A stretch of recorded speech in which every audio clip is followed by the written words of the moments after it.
Vous connaissez les paroles de ce chant. Le Seigneur m'aime.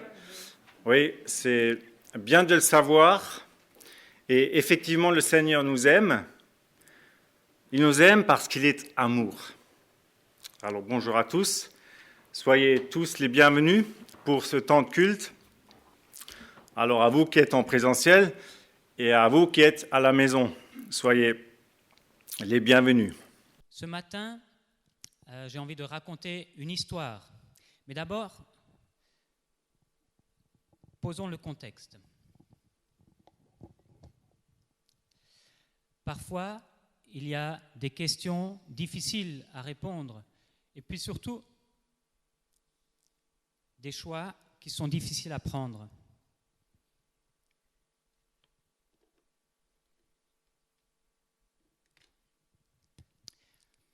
Nous avons parfois des choix à prendre et puis il y a différentes solutions. Vous avez peut-être deux solutions possibles et vous ne savez pas forcément quelle décision prendre. Souvent, il y a des choix qu'on doit prendre où dans toutes les solutions qu'on a, il y a des points positifs. Là, il y en a peut-être un peu moins, il n'y a qu'un point positif. Et puis, il peut y avoir aussi des points négatifs, quel que soit le choix qu'on a à prendre. Parfois, c'est compliqué, hein ? Alors, on doit peser le pour et le contre. L'histoire que je vais vous raconter aujourd'hui a mis nos deux amis, avec qui on va voyager un peu, a mis nos deux amis devant un choix très difficile. Mais avant de vous raconter cette histoire, je dois vous raconter où elle se passe. Elle se passe en Bulgarie. Alors la Bulgarie, on a déjà été là-bas, enfin l'association Espérance a déjà été là-bas. Je vais commencer par vous dessiner la France, ça vous savez. Voilà, un hexagone là. Nous, on est là, hein. Ça, c'est maintenant l'Espagne et le Portugal. C'est bien pour les vacances. Voilà. Une petite Italie. La petite botte. Voilà. Ensuite, ça monte dans des pays, Belgique, Pays-Bas, tout ça, voilà. Et puis là, c'est le Danemark. Voilà. L'histoire se passe à une époque il y a 50 ans environ, dans les années 70, où il y a un grand mur qui sépare l'Europe. Un mur, et puis en fait, c'est pas tout le long un mur, mais c'est une époque où il y a le bloc soviétique, voilà, qui divise l'Allemagne, et la Bulgarie en fait partie. Elle fait partie de ce bloc soviétique, hein. Et dans ce bloc soviétique, où il y avait le communisme, on n'avait pas le droit de lire la Bible, d'être chrétien. On n'avait pas le droit d'emmener des Bibles dans ce pays-là. Et notre histoire... Alors, Terry et Walt, ces deux chrétiens, et ils avaient à cœur d'emmener des Bibles en Bulgarie.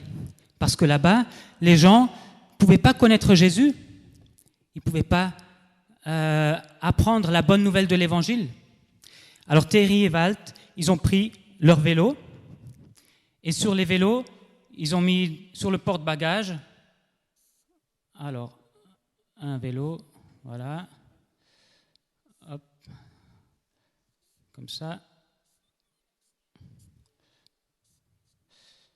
Et sur le porte-bagages, dans leur bagage, ils avaient plein de Bibles, 200 évangiles et une quarantaine de Nouveaux Testaments. Ils étaient juste avant la frontière avec leur vélo et ils ont encore pris un repas, Thierry et Walt, et ils discutaient en disant c'est peut-être le dernier repas qu'on prend, on ne sait pas. Après, on va peut-être se faire attraper à la frontière, peut-être être emprisonné ou renvoyé et que nos Bibles soient confisquées. Et avant d'aller vers la frontière, il prie encore. Notre Père, protège-nous, aide-nous à passer les Bibles sans incident au-delà de la frontière. Nous plaçons cette tâche entièrement entre tes mains et te demandons de faire reposer ta bénédiction sur ce projet. Au nom du Seigneur Jésus, Amen. Et alors, ils ont pris leur vélo et ils commencent à descendre la colline vers le poste de frontière. Là, il y avait des militaires, on ne pouvait pas passer comme ça. Et sur les derniers mètres, Walt demande à Terry, « Terry, qu'allons-nous faire si les autorités ne fouillent pas nos affaires ? Je veux dire, s'ils nous demandent seulement si nous transportons des Bibles. » Terry jeta un coup d'œil à Walt, puis regarda de nouveau le poste. « Eh bien, la volonté de Dieu, c'est sûrement que nous passions ces Bibles. Si on nous pose une question, nous dirons non, que nous ne transportons pas de Bible. » Pendant quelques secondes, c'est le silence. Puis Walt répond, « Mais ce serait un mensonge, Terry. Nous avons prié et nous avons remis cette affaire entre les mains du Seigneur. » « Ne discute pas, abrégea Terry, en passant la vitesse supérieure. Je me charge de répondre aux questions. Toi, tu restes tranquille. » Il haussa les épaules et soupira profondément. Arrivés à la frontière, Terry et Walt tendent leur passeport en souriant. « Ah, des Américains !» s'exclama l'officier. « Je suis l'inspecteur Manoloff. Excusez-moi, je ne parle pas très bien anglais. Je n'ai pas souvent l'occasion de pratiquer votre langue parce qu'il n'y a pas souvent des Américains qui viennent. » Il prend les 2 passeports et il va les contrôler. « J'ai l'obligation de contrôler votre bagage. »« Oui, bien sûr, monsieur, » dit Terry. Alors l'inspecteur Manoloff prend le sac de couchage qui est sur le vélo et l'emmène dans son bureau. Ça ne sera certainement pas long. Après, vous pourrez continuer votre voyage. Terry et Walt commencent à transpirer. Le douanier Manoloff entre dans son bureau et commence à fouiller les bagages. « Psst !» dit Terry. « N'imagine pas le pire. Regarde simplement par la fenêtre. » Sans répondre, Walt avance sa bicyclette pour regarder par la fenêtre. « Il regarde à l'intérieur du sac de couchage, » dit Walt calmement. « Et maintenant ? Seigneur, pria Terry, permets qu'il ne voie pas les évangiles. » « Je ne puis le croire, s'exclama Walt d'une voix contenue. Il ne va même pas fouiller mon pactage à moi. » L'inspecteur était en train de replier les vêtements et les bagages. « Ouf, merci Seigneur. » Quelques secondes plus tard, l'inspecteur sortait et fixait à nouveau les équipements sur leur bicyclette. « Vos bagages paraissent réglementaires, » dit Manoloff, en sortant les passeports et en mettant un tampon dessus. « Toutefois, comme j'ai examiné que la moitié de votre équipement, avant de vous mettre le tampon et de vous laisser passer, je dois vous poser une dernière question. Transportez-vous du matériel imprimé sous forme quelconque? Si c'est non, je peux tout de suite vous laisser passer. » Et c'est là que Terry et Walt sont devant une grande question et ils ont un choix à faire.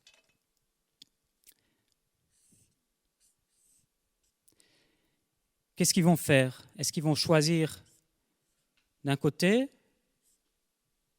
de l'autre?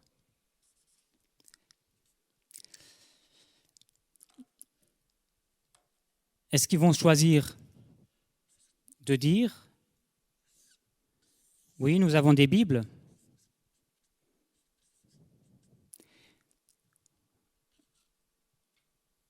ou est-ce qu'ils vont choisir de mentir? Non, nous n'avons pas de Bible.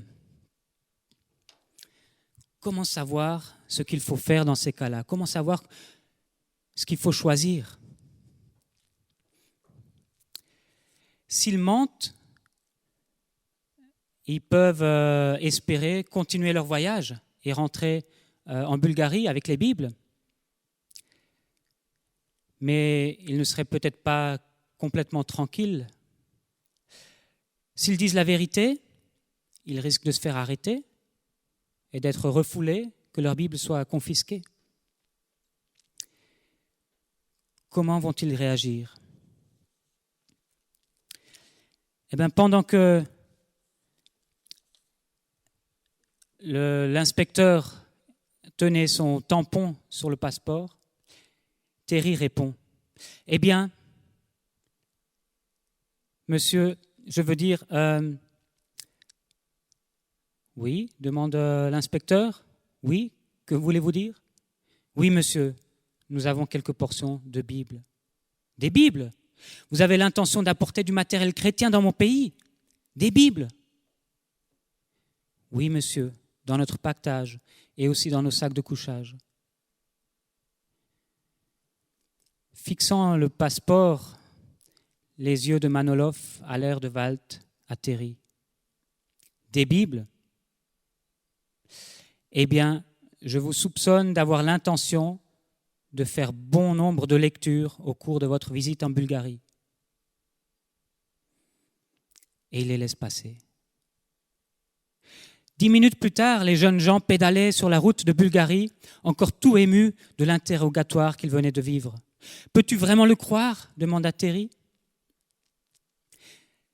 Par quel moyen, je ne sais pas comment c'est arrivé, mais le Seigneur a permis que les Écritures échappent au regard de l'inspecteur, alors qu'il fouillait mon sac. C'est vrai, dit Walt. Mais qu'est-ce qui t'a fait changer d'avis au sujet du mensonge, Terry ? Terry haussa les épaules et sourit. Dieu est intervenu, je pense. Mentir à propos des Bibles n'aurait vraiment pas honoré le Seigneur.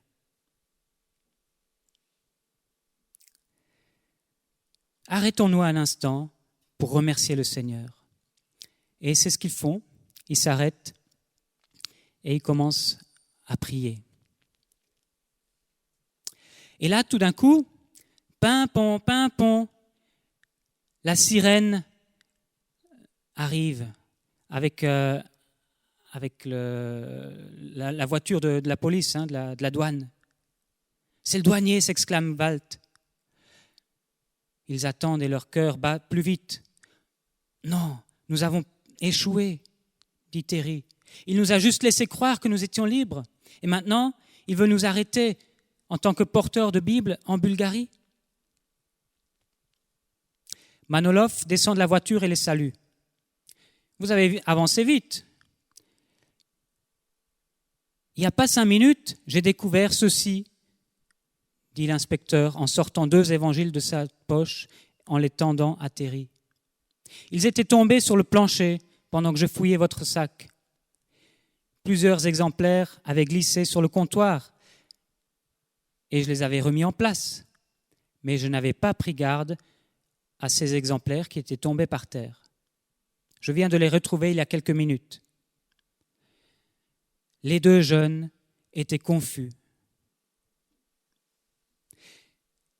L'inspecteur Manolov continue. « Eh oui, je savais que vous cachiez du matériel religieux,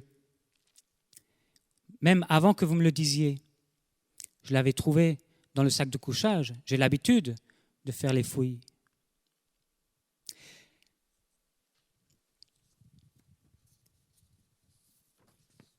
Mais en découvrant les Bibles, je me suis dit, Manolov, ces voyageurs doivent être des chrétiens. Est-ce que ces chrétiens américains sont comme le seul chrétien que je connaisse dans mon propre pays ? Est-ce qu'ils sont droits et honnêtes ? Ou bien vont-ils me mentir en espérant glisser des Bibles sous mon nez ? Je vais le voir. Et c'est ainsi que l'inspecteur avait remis les Bibles en place et qu'il leur avait posé la question, est-ce que vous transportez des Écritures ? Terry et Walt avalèrent péniblement leur salive, mais ne détournèrent pas leurs yeux de Manolov.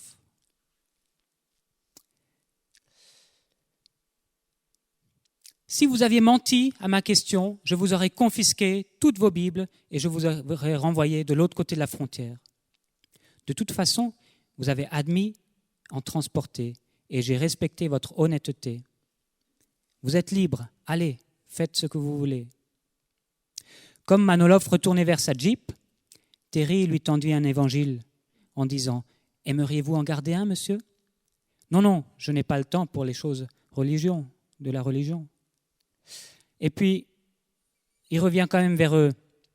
Il s'arrête, le menton en se caressant le menton d'un air embarrassé. « Eh bien, j'ai une faute à vous avouer. » Il tapote sa poche et indique par ce geste qu'il avait quelque chose dans sa poche. La vérité, c'est que je ne vous apporte que 2 des 3 Bibles qui sont tombées par terre. Celle-là, je veux la garder pour la lire. Parce que le seul chrétien que je connais dans mon pays me dit que Dieu parle à travers la Bible. Alors je veux voir si c'est vrai. Faites-le, dit Terry, en esquissant un sourire. Et peut-être qu'à notre retour dans une semaine, nous pourrons en discuter. Nous pourrons discuter de ce que vous avez appris. L'inspecteur Manolov acquiesça, tapota l'évangile et retourna au poste de frontière.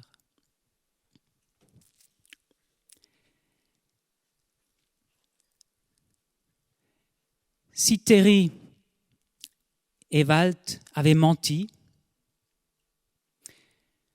ils n'auraient pas été complètement dans la joie de leur réussite. Et même, ils n'auraient pas pu passer. C'est ce qu'on apprend avec la suite de cette histoire. Parce que visiblement, Dieu voulait apprendre quelque chose à Walt et à Terry. Il voulait apprendre qu'il faut prendre les bonnes décisions. Et comment est-ce qu'on peut savoir quelles sont les bonnes décisions ? J'aimerais vous lire un verset que l'apôtre Paul a écrit quand il a écrit une lettre aux Thessaloniciens. Alors, Thessalonique, c'est ici, c'est pas trop loin en fait de la Bulgarie, ici, là, et il était à Corinthe quand il a écrit, l'apôtre Paul. Voilà, donc tout ça, même le verset que l'apôtre Paul a écrit, c'est pas si loin de chez nous que ça s'est passé. Et l'apôtre Paul écrit « Mais puisque Dieu nous a jugés dignes de nous confier l'Évangile, nous parlons non dans l'idée de plaire à des hommes, mais pour plaire à Dieu qui éprouve notre cœur. » Nous parlons non dans l'idée de plaire à des hommes, mais pour plaire à Dieu qui éprouve notre cœur. Voilà une manière de juger quelles sont les bonnes décisions. Est-ce que nous voulons plaire à d'autres ou est-ce que nous voulons plaire à Dieu ? C'est un principe qui peut guider non seulement notre annonce de l'Évangile, mais aussi toute notre vie, tous les choix que nous avons à faire. Est-ce que je désire avant tout plaire à Dieu ? Et Walt et Terry savaient que mentir ne plaît pas à Dieu. C'est pour ça qu'au dernier moment, Terry s'est ravisé et au lieu de mentir, il a dit la vérité. Parce qu'il voulait faire ce qui honore Dieu. Il voulait faire ce qui plaît à Dieu. Il y a un autre verset que je veux vous lire. Celui-là, c'est dans Colossiens, au chapitre 1. C'est une prière de Paul. « Nous demandons à Dieu de vous faire connaître la volonté de Dieu. Ainsi, vous pourrez vous conduire d'une façon digne du Seigneur, en faisant toujours ce qui lui plaît. Vous produirez toutes sortes d'actions bonnes et progresserez dans la connaissance de Dieu. » Plaire au Seigneur, c'est ce qui devrait guider notre vie. Mais plaire au Seigneur, on peut le faire pour différentes raisons. On peut essayer de plaire au Seigneur parce qu'on a peur de lui, parce qu'on a peur d'être puni. Ça, ce n'est pas une bonne raison. La seule vraie raison qui doit nous pousser à plaire à Dieu, c'est parce qu'on a compris qu'il nous aime, alors qu'on on ne pouvait pas lui plaire par notre comportement à cause de nos péchés. Il nous aime au point d'envoyer Jésus qui a payé au prix de sa vie pour que nous soyons pardonnés. Et c'est en réponse à cet amour, à cette grâce, que nous voulons plaire à Dieu, que nous voulons ressembler à Jésus, avoir les comportements de Jésus. Nous avons envie de faire ce qui est droit et ce qui est juste parce que Jésus nous aime. Et quand on ressemble à Jésus dans notre comportement, alors nous portons dans notre vie un témoignage qui peut porter du fruit, comme Walt et Terry, qui à travers, en disant la vérité, ont porté un témoignage chrétien. Et c'est ça qui a touché Manolov. Quand nous cherchons à faire ce qui plaît à Dieu, Dieu travaille au travers de nos vies pour porter du fruit. Et je vous dis, c'est à ce moment-là, quand on fait ce qui plaît à Dieu, que nous aussi, nous pouvons être pleinement heureux. Quand on choisit de faire ce qui plaît à Dieu, c'est là où nous pouvons être pleinement heureux. Voilà, merci beaucoup aux enfants d'avoir écouté cette histoire, d'avoir été patients et sages. Patrice, je te repasse la parole. Et je vous envoie avec cette parole tirée de la lettre aux Hébreux, Hébreux 13, les versets 20 et 21. Le Dieu qui donne la paix a fait revenir d'entre les morts notre Seigneur Jésus, qui est devenu le grand berger de ses brebis et a scellé de son sang l'alliance éternelle. Que ce Dieu vous rende capable de faire le bien sous toutes ses formes, pour que vous accomplissiez sa volonté. Qu'il réalise lui-même en nous, par Jésus-Christ, ce qui lui est agréable. À lui soit la gloire pour l'éternité. Amen.